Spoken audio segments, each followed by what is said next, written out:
Hi, I look like my mom in the 90s. Hello everyone, it's Kendall here. If you're new around here, welcome. If you're not new around here, what is up, home, skillet, biscuit, and happy Saturday. If you don't know what Saturday is when I do a little something on my channel called Bad Movies in a Beat, the series on my channel where I talk about bad movies while putting my makeup on. And today, oh boy, we have a doozy. I don't know what's been in like the water or the air or something in this last week in particular, but I've been asked to watch some of the most batshit films on Twitter. Follow me on Twitter, KennieJD there, as I am everywhere. People were asking me to watch crazy ass movie after crazy ass movie, and it comes to my attention. I'm constantly being asked to watch some batshit. We have I hesitated. I was gonna say fun. We have a movie today. It's one that wow. But before we do that, we got some business. You know the drill, because gas is $4.50. I'm walking.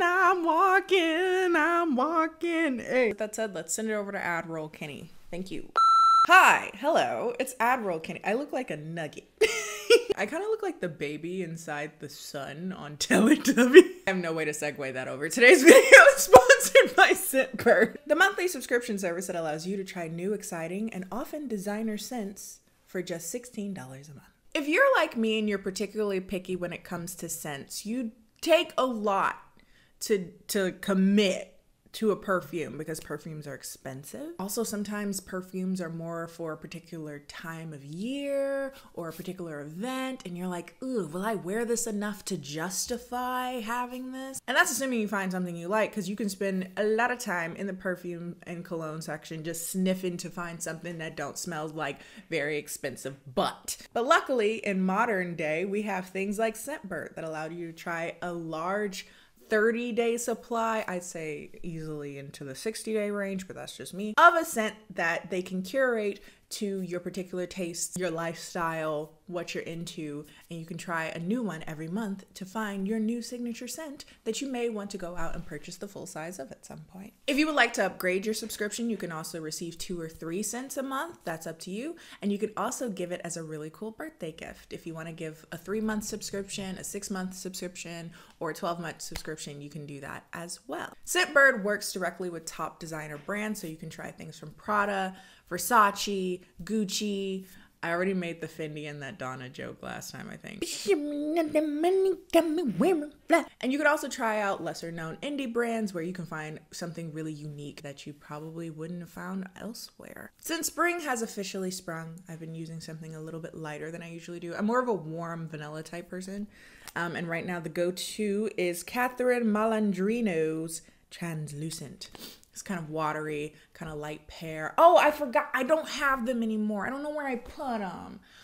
But it also comes with like cards that helps you read off the notes. I need to find some B-roll of a different time I did that. Nice and light, nice and airy. A little fruity, a little like oceanic, but not in like the salty pines in the mountains type way that men's body wash kind of has. You know, like how flavored waters kind of smell like a fruit waved its hand over.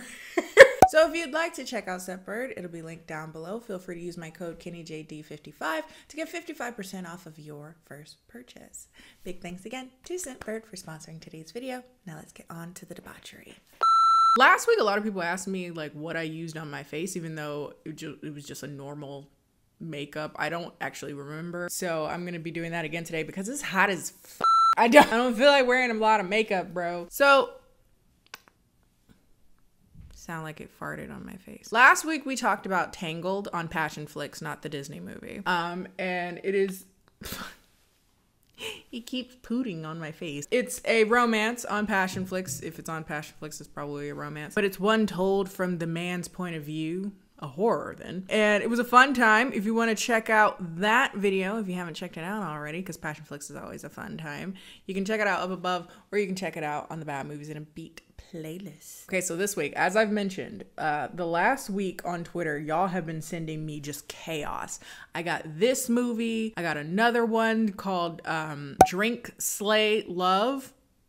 I also got book recommendations for an author named Chuck Tingle, who, from the titles that I've read, is truly a visionary. Titles including but not limited to The Sun and the Moon Bang Me Bisexually, My Handsome Sentient Face Mask Protects Me Despite the Ridiculous Conspiracy Theories That He Won't. Also, He Pounds My Butt. Professor T-Rex Teaches Me Gayness. And England's Ass is Haunted by a Hung Parliament. I'm getting off topic. What I'm saying is I've had a lot of chaos come my way on Twitter the last week. And one of the chaotic things that y'all sent me, or the thing that kind of started the snowball effect, like y'all always sending me some chaos, but I don't know what is in the air. Is it Mercury and Serenade or rollerblades or micro braids or whatever's going on? Y'all were sending me some wild shit all at the same time. And one of the recommendations was a film by the name of Andover. Someone added me on Twitter and was like, you need to watch this movie. It's, quote, a movie about a scientist whose wife dies, so he clones her and raises her clone from a baby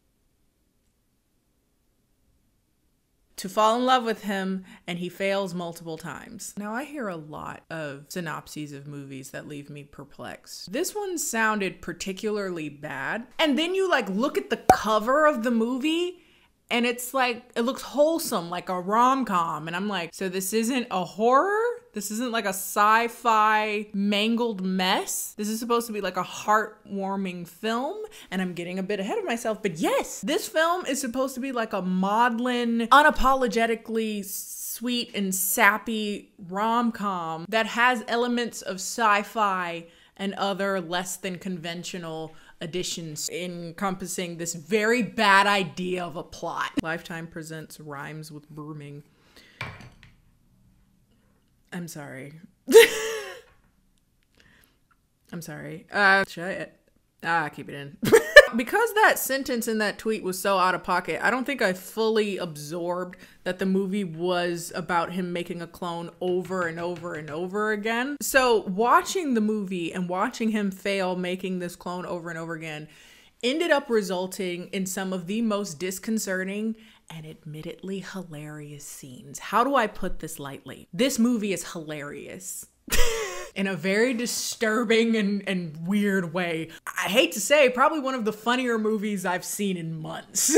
And not entirely because the movie's terrible, because the movie is bad, like in like execution, also in premise, but like the movie at times is so funny on purpose. Wild. What a concept. There were so many scenes in this movie that made me so deeply uncomfortable that I couldn't help but like laugh out loud, which honestly, more times than not, doesn't actually happen that often with funny film, for instance. This is a rom-com after all. I don't know, I just kind of feel like this movie is terrible in a way that you have to behold to some degree for yourself. So I guess this is going to be my spoiler warning. You know, I mean, if you're watching this series, you know I'm going to talk about a movie, so obviously you know that it's going to get spoiled. So if you don't want it to be spoiled, you know, consider that. The movie is somewhat self-aware enough to realize that the main character is creepy as shit, but they try to subvert that by also making it like this maudlin, saccharine, feel-good film. And I don't know how they were able to do that. It's not effective. We know he's still creepy at the end of it, but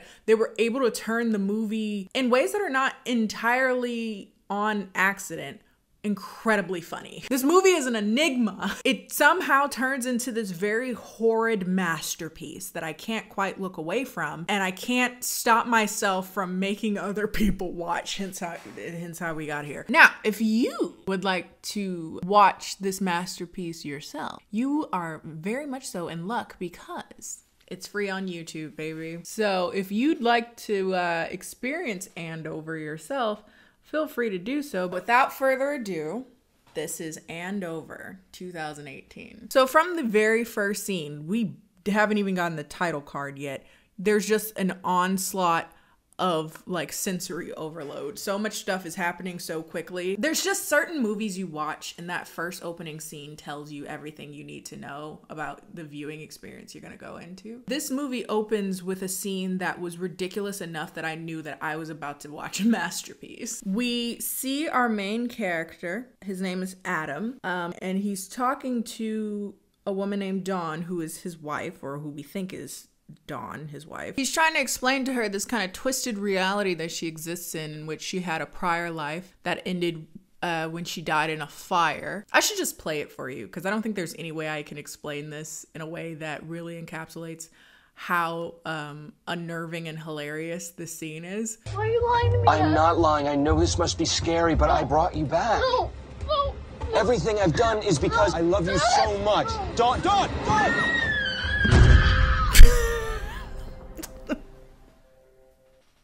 This all happened in the first 44 seconds of the film. There's no buildup. There's barely any title cards. They just went straight into, you had a second life and now you don't know the life that you're living right now, but you're actually a clone, and then she dies. Like, and it doesn't help that right after that, we have this very like jovial banjo music that plays as if we didn't just witness her death. Like, we are sent in the past a bit to learn how we got here. It is a morning, seemingly on the weekend, and Adam is up and nervous because he's going to propose to Dawn. He makes pancakes over and over again, and he's doing a bad job because he doesn't know to turn down the fucking pan. If you put butter in the pan and it browns immediately, probably too hot, but eventually he does get it right so that he's able to make Dawn's favorite breakfast, pancakes. She really likes pancakes, apparently. He gives her the pancakes in bed. She's like, oh, thanks for making my favorite. I gotta pee real quick though. And for some reason, he just can't wait to propose until after she pees. He's like, no, you can't pee. I gotta propose to you. So he goes into the bathroom while she's mid-piss and proposes to her on the toilet. I wish a man would try to propose to me and I'm mid-dropping anchor. The lasting memory I'll have about my husband proposing to me was that he did it while I was taking a shit because he couldn't just wait until I got out of the bathroom. But she's like, oh my God, my betrothed. You did it while I was taking a dookie. That's how I know I love you. I love you, but please know that any other woman would never accept this. Thankfully, I'm proposing to you, which I know it's supposed to be cute, but all that read is, luckily you have no standards. So a little bit more about Adam and Dawn. Adam is a professor of like genetics or biochemistry, something, whoever does stuff with cloning. Basically, he's like, this new technology with cloning will help us like generate organs for people that are on an organ donor list, propel us into the future of modern medicine. He has one particular student that's very enthusiastic, and she joins along to be his research assistant. I'll just use RA for ease. And then Dawn is a glass blower. She's an artist. She makes like vases and stuff out of glass, which looks like a lot of fun.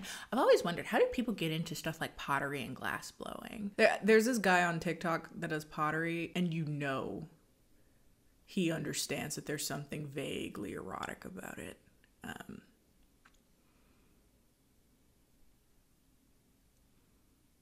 What was I talking about? Riding in my feet. I know you like to see it. 6'2" in the compact. No slack, but luckily the seats hold back. But yeah, soon after they get married, they decide to do a life insurance policy because, you know, you never know if something happens. You want to take care of your loved ones. A big thing about the comedy in this movie is that the accidental times it's funny is when they don't like give enough time to certain things. It's just like he calls her, he's like, hey, do you want dinner? And she's like, yeah. And then she's burning alive. Yeah, she dies in a freak accident in her workshop. At the funeral, we come to realize that Dawn once dated a very attractive black man. Apparently they went to prom together and he came to the funeral to, you know, mourn her loss. We don't need to know much about him right now, but he will come up later. Thank God, something to look at. But Adam, as you can imagine, is going through a grief spiral because he's lost the love of his life. So instead of like processing that, taking up a hobby, he's like, you know what I could do, being that I am, you know, a geneticist, a biochemist, one of those smarty pants people that sci-fi people always turn into evil geniuses. He's like, let me take the DNA from strands of hair that she left in her hairbrush and try to clone her. Now, despite him doing something that I would imagine is illegal, right? He's like, sure, I'll bring my RA in to see me do this very, very not good thing so that I can have witnesses to do this very, very not good thing. And though she has her reservations in the beginning, she ends up going along for the ride as well. Side note, the human cloner or whatever looks like a giant Instant Pot. Release the pressure valve and then you have a pot roast of a human being. Which brings us to attempt 1. After she's done in the crock pot, she is a full-grown adult that looks much like Dawn. And so they're trying to carry her out into the car so that no one sees her body, so it definitely looks like a crime scene. But the moment they put her in the car, she's actually already elderly. She's aging incredibly quickly. I guess because of something they did again in the crock pot, she aging too fast, so they just let her die and then they burn her in the kiln or the incinerator or whatever that you use for the glass blowing. Attempt 2. They decide to cook her at 400 for 5 minutes this time to get like a good crust. But unfortunately, it's too much pressure and she explodes like a soup dumpling. Meanwhile, we meet our like bad guy or antagonist of some sort, who is apparently the insurance policy guy who becomes like a PI all of a sudden for some reason, who starts stalking Adam to see what he's up to. Apparently he thinks that since his wife died so soon after they brought out a policy, something fishy must be up. But I'm pretty sure that's not his job. But yes, this is gonna be one of the main conflicts of the movie, and I get it, because insurance companies can suck my ass. Like, yeah, those fillings we said we're gonna cover, no we're not. Pay $600. Like, what do I do? Do I just give them back? Like, the fuck? They decide this time that they're gonna do a situation in which she comes out a baby, but after 3 months, she will be fully grown, and then she will fall in love with him. Meaning that he will raise an infant. And the expectation is that once that infant is an adult, she will fall in love with him. Again, words that rhyme with brooming. And lo and behold, it proves to be an issue because Adam raises this girl up into adulthood and he finds the perplexing realization that he is not attracted to her. That's actually a major relief for us, love. He's like, I don't know why I'm not attracted to her. It was like, because she's your daughter now. And this is the point in which we are sent back to the beginning of the movie, in which he's trying to explain to his daughter slash clone of his dead wife how she became a clone slash daughter of dead wife reincarnate. During that, again, that very abrupt conversation in the attic, she falls and dies. Ah! I shouldn't laugh. But 2 groups of people end up coming to the house unannounced. One, Dawn's parents. They just come to the house and they see in the attic Dawn in the attic and they think that the house is haunted. Also, the insurance guy is out there just seeing what's going on. Not close enough to actually observe anything, obviously, but he's just in the area. He burns that clone and starts all over again, slipping deeper into a depressive stupor. Now, one complication of this idea is that they never really acknowledge if he has any difficulty getting rid of the clones. He's actually pretty good at it. He's just like, ugh, that one died, fuck. She still looks identical to your dead wife that you're grieving, but he's like, ah, burn it. Attempt 4. So realizing that the issue is that he wouldn't be able to raise this child without it feeling like his daughter, he makes another baby, sends it to his research assistant to raise it, talks to Dawn's parents about random events that happened in her upbringing that kind of turned her into the person she is today. So he gives that list over to the research assistant, and for 3 months, she raises the baby. Then, once the baby is a full-grown adult, she just randomly drops her off at Adam's house, and she's like, here, stay with this random man. And she's like, no, this is giving, you know, very human trafficking type beat. He then makes her learn how to blow glass because it was something that she used to do, but she's not interested in it at all in this particular consideration of her timeline. He tries to propose to her in the same way that he did originally with her on the fucking toilet. She says no, and she's like depressed and not interested at all in this life that she didn't choose for herself. So after overhearing the research assistant and Adam arguing about who's gonna keep her now because she's not falling in love with him, so what's the point of this clone, she ends up game overing herself. Feel good film. Attempt 5. He pressure cooks another baby and gives it to Dawn's best friend, thinking that maybe she will help influence her. She agrees pretty easily for someone that just found out that he's been cloning her dead best friend. That's not at all weird for her at all. She's just like, ugh. But one thing though that you missed on the list of the things that she has to do when she gets older, she has to go to prom with the hot black dude. So she goes to prom with hot black dude, and in this scenario, she falls in love with him instead. And Adam is just continually spiraling. But along the way, him and the RA become closer friends. At some point, they have a conversation in which she's like, I really loved taking your class because my dad passed away waiting for an organ. And your work makes it so that fewer people will have to lose people they care about. And then Adam kind of randomly shares that he was in an orphanage as a child. At first I was like, why do we need to know this? But it ends up being this like very tiny blip of information that we need for something further, so sure. But again, Adam's still doing his downward spiral. I need to make a new clone and make that one fall in love with me, but I can't have two clones walking around at the same time. I'm gonna have to get rid of one of them. He goes to the black dude, and this clone of Dawn is already elderly, like she's about to die essentially. And he lies to the black dude, and he's like, hey, I have a treatment that can make her not die. So he's like, I'm gonna just give you a little shot right here. You know, you got a 50-50 chance. We don't know. Oh my God, I can't believe you died. She died. The RA finds out that he actually killed this clone, and this is when she's like, you've gone too far. Which, if you follow, the past 4 attempts, they all died of natural circumstances, falling, accidents, just aging out. But this was the first one that he decided to end early. And she's like, this is how I can tell you're not wrapped into reality anymore. Your obsession has taken you over. And then she starts on this very random and perplexing monologue about how she thought he was such a great guy, and what she loved is how much he loved Dawn and how much she really wanted to be loved like that. And I was like, wait, are they trying to say what? There's supposed to be a romantic arc between the RA and Adam? I didn't build that at all. What? Also, things that come out of left field in regards to the RA. She's like, I'm gonna clone my own Adam.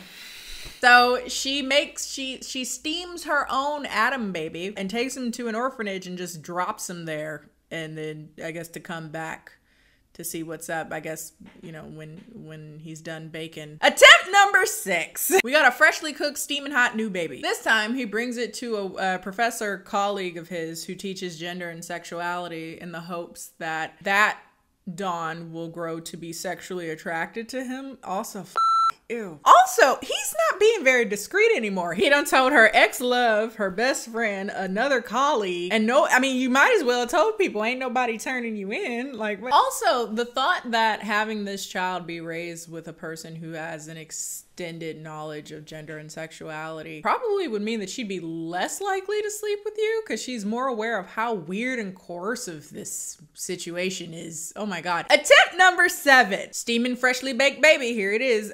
This time, oh God, he brings the kid to the black professor who teaches on like slave narratives, and particularly on slave revolts and escapes. So as an adult, what the hell is going on? Clone Adam is now fully baked, so she's like, oh, I can take him now, which, ew, because he's also like a fully grown child. He's like developmentally stunted. And she's like, that's fine. And I'm like, whose idea for a movie was this? Oh my God. Attempt number 8. Can we get it for attempt number 8? Adam is down to the last hair on Dawn's brush. He brings his new freshly baked baby to a class in which the professor is talking about Hemingway. He kind of just says a quote from Hemingway, which is basically like, write drunk, edit sober. And so those words alone turn Dawn into a raging alcoholic, and he kills her by putting the like elixir or whatever in her bottle of alcohol. Meanwhile, our insurance PI that we haven't visited in a bit has gone to Dawn's parents, and he's like, Adam took out a life insurance policy right before she died. Do you not find that suspicious? But for some reason, something about this conversation makes the parents feel like, oh, he's cloning our dead daughter. That's what he's doing. It wasn't a ghost. So they go to Adam. They're like, what are you doing? I'm trying to make Dawn over again. Will you help me? This time, they give him another brush or like some more of her hair so that he can make another freshly baked baby. So attempt number 9, new steaming bow baby. He gives the baby to Dawn's parents, thinking like, well, okay, it's the same parents. Maybe it'll work this time. Meanwhile, insurance dude breaks into his house? You are very invested with your job. Like, usually insurance companies are way too busy f***ing people over by not starting their coverage so that they have to pay $600 for a f***ing fillet. Just take it. Just take the tooth at this point. Adam comes into his home and the insurance guy is like, you faked your wife's death for the insurance money and then found out that you were having sex with your RA, the person that's helping you. So when she got mad, you killed her for real this time.